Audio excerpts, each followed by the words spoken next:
really has taken from his doors just down the hall here at Schreier Honors College, and as part of his living in the dorms here and being a part of Penn State not that many years ago, along with his buddies Dan Veltri and Chris Fanini, founded Weebly when they were students here at Penn State. And actually, David writes, and I did pull this off his website, they wanted their friends wanted to put their resumes online to showcase their work for job interviews and found it extremely difficult. So they didn't know how to code and they couldn't afford to hire professionals to help them, but they still needed to create something that would help them stand out. Okay, fast forward, over 40 million people around the world have started a site on Weebly. Weebly sites receive over 325 million unique visitors each month, and Weebly's offered in 15 languages. So from that very simplistic vantage point and really the need to solve a problem, David and his friends have taken it quite a bit further. So without further ado, welcome back our Penn State grad, David Rusenko. Thank you. How's everyone doing? All right. I want to take a little bit of time just to talk about the story briefly, kind of how we got started. You know, it was about 10 years ago that I was in these same seats. You know, I had an apartment in 116 Beaver Hill where we started writing the first line of code and was part of a class project. And I really want to give you sort of an appreciation for, you know, it can seem so daunting. It can seem like, you know, going from here to there. You know, I can't make it, and, you know, I don't know if this is something I'll be able to do. And it's not, you know, it's not, we didn't start off thinking that we're going to build a company of this size. You know, in fact, when we got started, I said that by the time that the company was huge, by the time that we had 30 employees, you know, this was not going to be for me anymore. Still loving it today. So we, you know, fast forward all the way back to sort of February 2006, I was in Dr. Santoro's IST class, and the idea was just create a web app. That was part of the class. So we started thinking, you know, what could we build? You know, what is something that's cool that people need? I had a good friend, Jordan, who was in an astronomy class, and as part of that class, she had to build a website for her class, and I was helping her out, and I was seeing how it was just so hard. You know, you had Dreamweaver, you had to try to create this website, you had to figure out SFTP and how to upload it and create a menu and all these things, and just thought, you know what, it could be a lot easier than that. So that's sort of the kernel of the idea. Now, the idea is just the start, right? Initially, in the very beginning, for probably the first week or two, we thought that we were actually going to create an e-portfolio creator for students. So the idea was that, you know, as you're graduating and you need to showcase yourself, you need an e-portfolio. That lasted about 2 weeks, but that was the first version of the idea.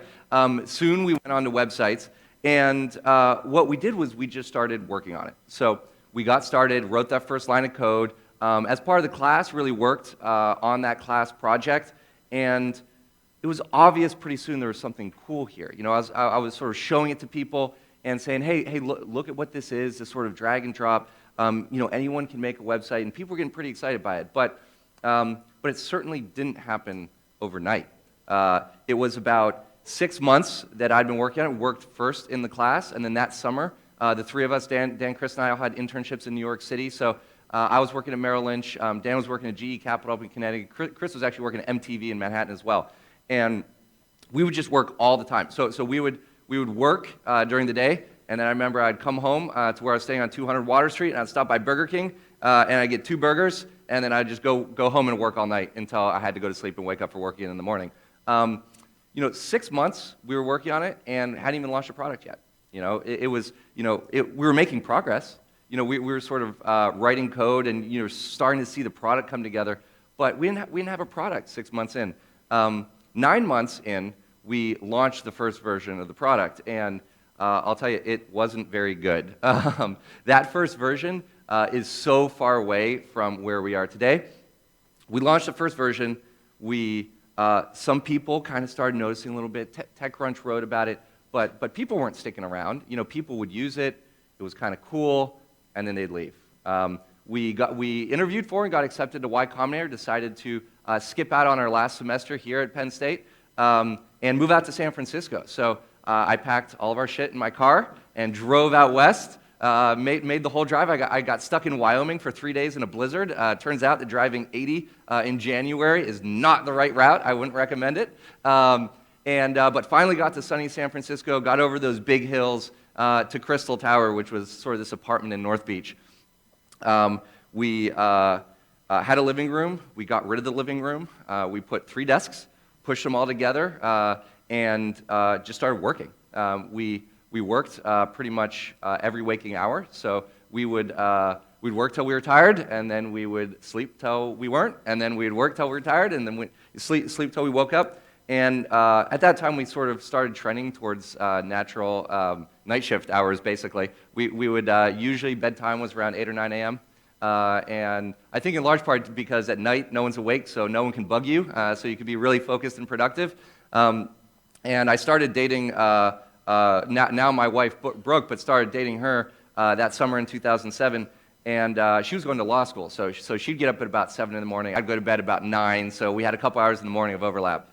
But our only rule was that we would take Saturdays off, so no work on Saturdays. So from Friday night until like Sunday when we woke up, no work. And I think that was important for us to not burn out. So we, even at that point in time, things weren't taking off. There were some good signs. There were some positive signs. We got some press coverage in Newsweek and Time, and we were catching people's attention. But one thing that we noticed was that actually the number of people coming every single day and signing up was just fewer and fewer and fewer every day. And in a very real sense, the graphs were pointing in the wrong direction. But we kept at it. It's really about waking up again at 3 p.m. and getting back on it. And we, it was about 18 months before I would say things actually kind of started working.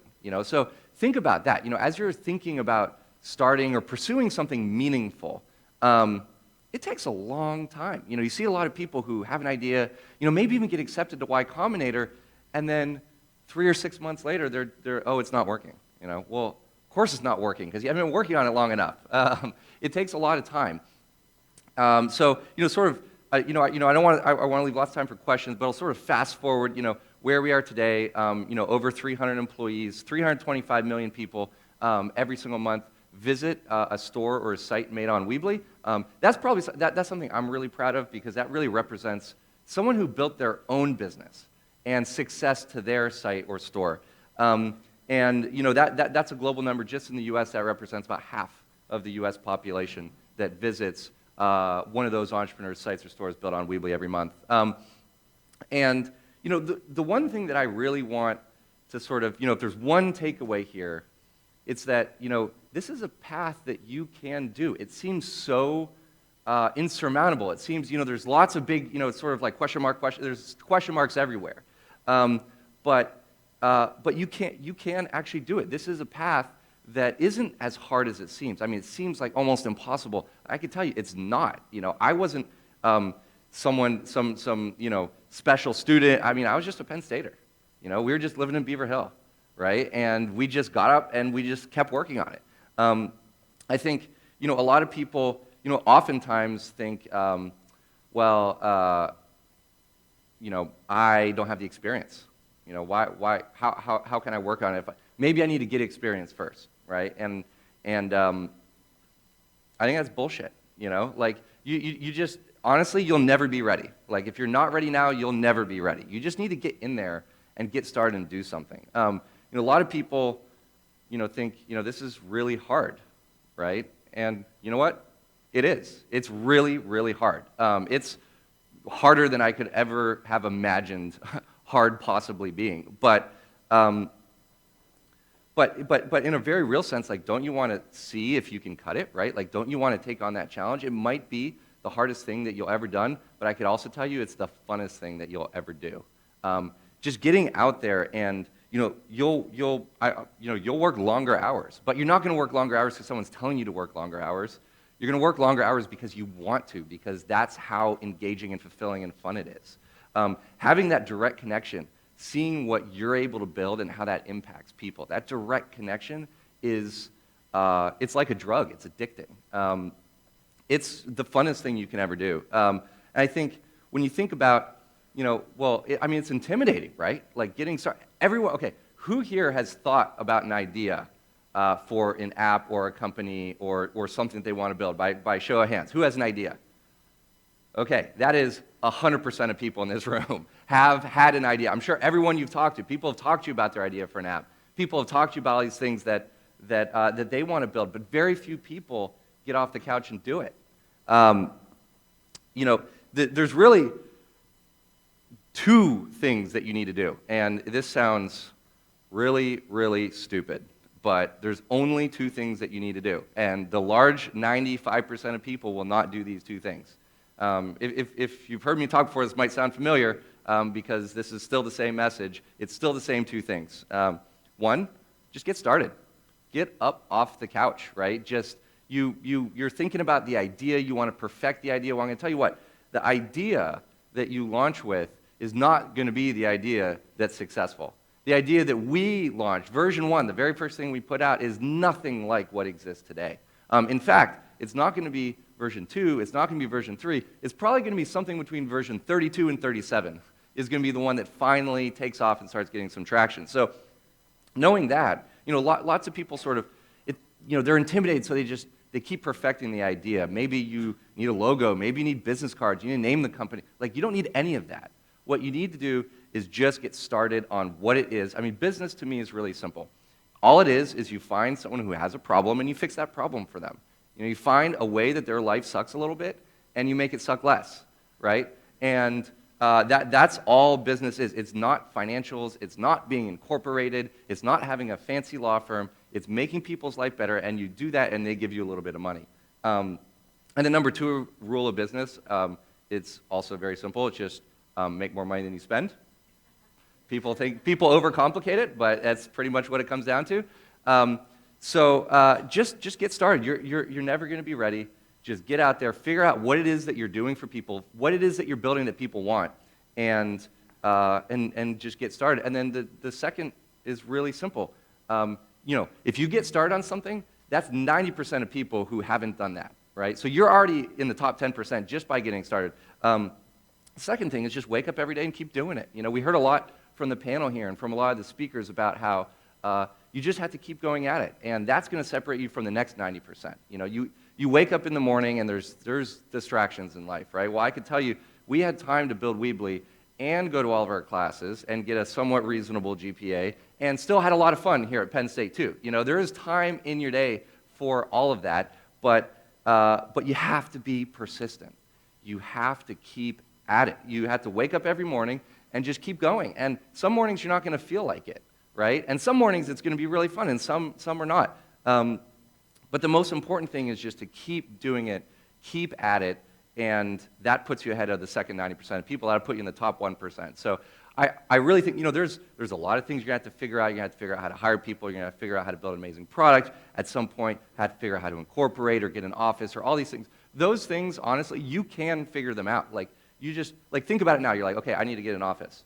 Well, I don't know how to do that. Well, start thinking about it. How would I do that? Okay, well, I'd probably go talk to a real estate agent, or I might, all these problems, they're not that hard once you break them down.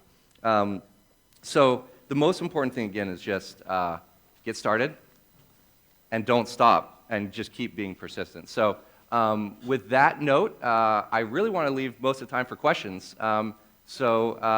Does anyone have any questions? We've got, I'm sure, a lot coming, so we'll start running the microphone around. Yeah, so I read a little bit about your hiring process and how you do a little bit of a trial period. Can you go into detail about that and what you look for and what are deal breakers? Sure. So we, at Weebly, we have this thing called a trial week, and nearly everyone who's been hired goes through it. And it started off with this concept that, one, we think hiring's broken. So, everyone knows, who likes doing interviews?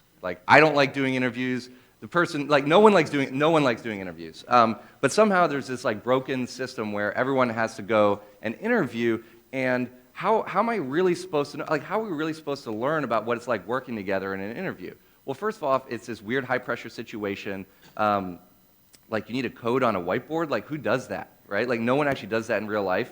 And then for a lot of people are fantastic, but just not good at interviewing. Like interviewing is its own skill set. So what we decided to do is say, look, we're still going to talk to you, we're still going to interview, but we're going to give an opportunity for people to really see what it's like working together. So you get paid for your time. We're not asking you to come in for free. You sort of get market rate salary. It's not a social exercise. It's not like come in and meet the team and just kind of get, no, it's like this is work. It's a project that is reflective of exactly what you'd be doing full time on day one. And it's a lot of work to see, hey, what does this look like? And I think actually it's just as much for the person coming in to interview us, in a sense, for the week, sort of test us out for a week. Because I could be up here saying, oh, it's so amazing to work for Weebly, and here's what it's like, and all this stuff. But then you come, how many times you come in and you start on day one a job, and you're like, holy shit.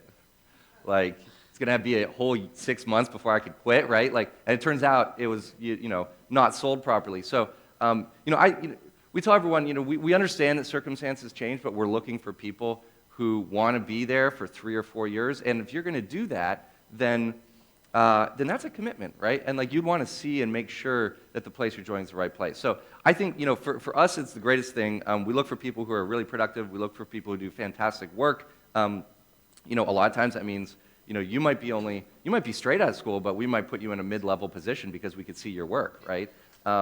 And on the personality side, we have a strict no assholes and also no egos rule.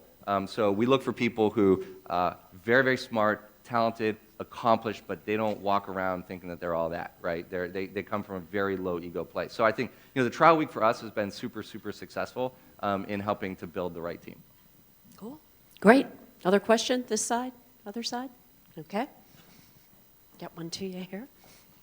I can ask this on the way. Let me ask this. You've got your partners here. Yeah. How is it with the relationship, how it began? You guys are still buddies? Oh, relationship, Sure. it's like a marriage, Is It's it a been going on marriage? for 11 because years. I'm sure some of these entrepreneurs are doing this with their best buddy. You can stay best friends, and then I'll pass the mic. Yeah, you'll see us out at Pickles later tonight. So we're still having a great time together.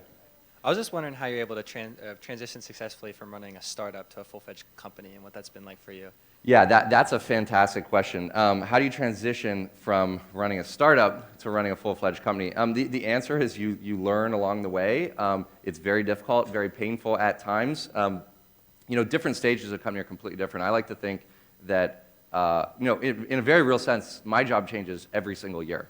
And the things that I was doing before that made me good at my job, strangely enough, once a job changes, oftentimes those exact behaviors make you bad at your new job, right? So it's a constant learning experience. I think, going from just 3 people, going to 10 or 15 people, going to 30 people, going to 75 people, going to 150 and 300, each of those are actually like very distinct stages and require sort of a new way of operating, a new way of doing things. So, to me it's fun because I like learning. That's one of the things that I think is most fun for me, is making sure that I'm pushing myself to be the best that I can be and really learning along the way. I find that the most successful people tend to value learning almost more than anything else, and certainly more than their salary.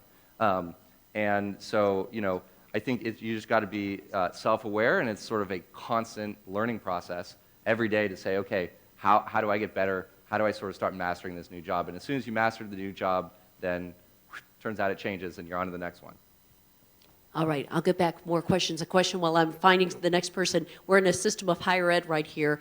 What does higher ed need to do differently to grow more entrepreneurs in the future? So what does higher education have to do? I mean, I think there's certain things that are certainly helpful and conducive to entrepreneurship. I know that, for example, MIT has a, you can leave and pursue a startup and then come back and finish your degree if you want to. So those kind of things are helpful.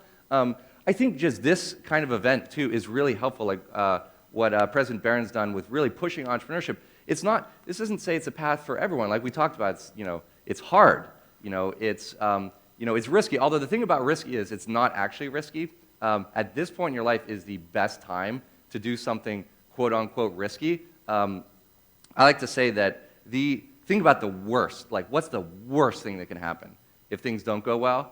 Well, like, if you start a company, the worst thing that can happen is you end up with the most amazing resume of all time, right? That's like the worst possible scenario. And it's not that bad. So I think just having events like this, it's not for everyone, but if you sort of feel that this might be for you, having an event like this just to hear, just to talk, and see that there's this alternate career path. And if you're interested, I would absolutely encourage you, as originators have, at least, even if you don't move out west, like take a trip out. Tour some companies, visit, and just get the vibe, just kind of see the energy and what's going on out there. I think is really eye-opening. Right. We have a question back here. Hi. Hi. So what would you say would be like your hardest pivots going through the iteration process of working from a startup to where you are now? Yeah. What's sort of the hardest pivots or changes? I think I think certainly one of the most painful ones is once you start going from sort of smaller to past maybe 25 or 26 people. When you're smaller, I think being a micromanager is actually great. Like, it is what can make you successful. Every detail matters, and being in all the details is important. You probably won't realize you're a micromanager, but what you're doing is probably right. And then once you get to 30 people, or like really about 25, 26, something breaks. Something breaks big time. And if you look, it's I would actually encourage you not to grow to 30 people if you're not ready to scale yet, because you look at like when 37 Signals wrote their post of like flat companies are awesome, flat management structures. It's like, oh, I can predict within almost 2 or 3 employees what size they are, right? And it's like 23 or 24 employees. You think you know everything, and flat companies are the best, and then 3 people later, it all breaks. And the thing you ultimately have to change is you have to learn how to delegate. You have to learn how to trust and empower people. First with work, which is a learning process, and next with decisions, which, especially early on, it's very nerve-wracking. But then once you do, that's the only way to sort of scale and get leverage over time. So I think that's I could keep going for like 2 hours on the subject, but I think that's one of the early ones and especially important. Hi. So I came in a little bit late, so I apologize if I might have missed this. But so my question is, how does Weebly stay competitive with similar website hosting, make your own website sites, Wix, Squarespace, other companies like that? How do you stay competitive among those? Yeah, no, totally. I mean, something we wake up every day, right? Like we're definitely having competition is good. A lot of times people, think, oh, I don't want to have competition. A lot of times when people pitch investors, they say, oh, we have no competition, like if that's a good thing, right? Like, no, having competition means that you're actually tackling a meaningful problem in a large market. So competition is great, and like we welcome it. We spend a ton of effort, and the large majority of our efforts really on the product development. We are improving the product every day. We think we built absolutely the sort of simplest, easiest, best way as an entrepreneur to get that idea, to get that business off the ground, and sort of all the technology pieces around that and bring that all in one place. So, but as far as competition goes, sort of we welcome it, and it's sort of something that makes us better and makes us stronger. And the other entrepreneurs earlier have talked about actually having that competitive spirit. So do you feel that's something you kind of need in this world of entrepreneurship? Because you seem like a really nice guy. I can't imagine you're like, I'm going to beat the bejesus out of that other company out there. No, look, I think, to me, it's about proving it to yourself, right, and becoming the best that you can be and learning along the way. So, of course we're competitive, no doubt about it. I think that, if you're sort of looking at yourself and saying, hey, do I need to be competitive and I'm not a competitive person? I think, to me, I would sort of flip that and say, do you want to challenge yourself? Do you want to strive to see where you can take yourself and grow? You're sort of in the earlier parts of your life and career. This is the best time to do something risky and challenging and just see what you're made of, right? And so I think, I almost take it, for yourself as a personal challenge, like, hey, can I do this, right? And the answer is yes, you can. You can do it if you set your mind to it. It's just a matter of being focused and disciplined. Okay, change catalyst. Questions. Here we go. What do you think of artificial intelligence in terms of site creators like thegrid.io? Oh, yeah. No, that's a great question. So AI with website creation, if you will, and the grid.io in particular. I think that our view of things actually is there is a huge place for artificial intelligence and machine learning, but I don't think it's ready yet on the sort of design side. So, a couple people have tried to say, hey, can I design your website? Can I replace the role of a web designer? But I think one thing that's sort of becoming clear with AI is that human creativity is this area that's really currently very hard to replicate. You know, things like, even things like driving, right, are now, I would expect very soon computers will be better at humans than that. But that human creativity component. So we don't necessarily believe, and I think if you see sort of how things played out with the grid, that's where the sort of most direct application of AI is. But I think, as far as AI goes, if you're thinking of an idea, if you're thinking of doing something with AI or machine learning, my main advice would be to sort of flip it. Don't say, I want to use AI, what do I do, right? Instead, you want to say, hey, what's the problem that I'm solving? Like, how am I making someone's life better, and is AI the best way to do that, right? And you start by understanding the problem and what you're solving for people, and then you apply AI to do that, and then that's how you explain. Because no one cares, like consumers don't care if it's AI. Like maybe in a temporary moment in time there's this buzzword that's AI, but like I don't want an AI toaster, right? Like that doesn't, like, what does that even mean, right? But what I do care about actually is if that makes some damn good toast in faster time and like perfectly every time, I care about that, right? So I think as you're thinking through AI ideas, think about the problem that you're solving for the consumer first, and then how you apply AI to that. Okay, we got time for one more question from our co-founder of Weebly. Who's got it? I put the pressure on here. All right, down front here. Hi, I'm Chandra, and I was just wondering, so what keeps you up at night? Like, why Weebly? Like, Yeah. So what keeps us up at night? Currently, it's my 6-month-old. It's definitely keeping me up at night. But no, I mean, look, there's every single day, right? Like we've talked about, every single day there's something new.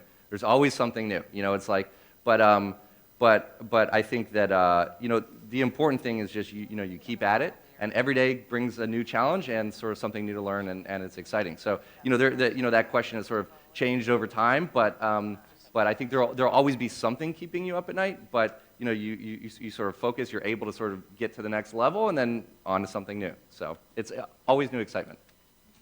And if that excitement ends and that passion ends, you'll just try the next great thing, right, guys? I don't know if the partners will still be in with you. Ladies and gentlemen, Dave, we'd like to give a big round of applause, please, to all the co-founders of Weebly. Thank you. Great insight, great Penn.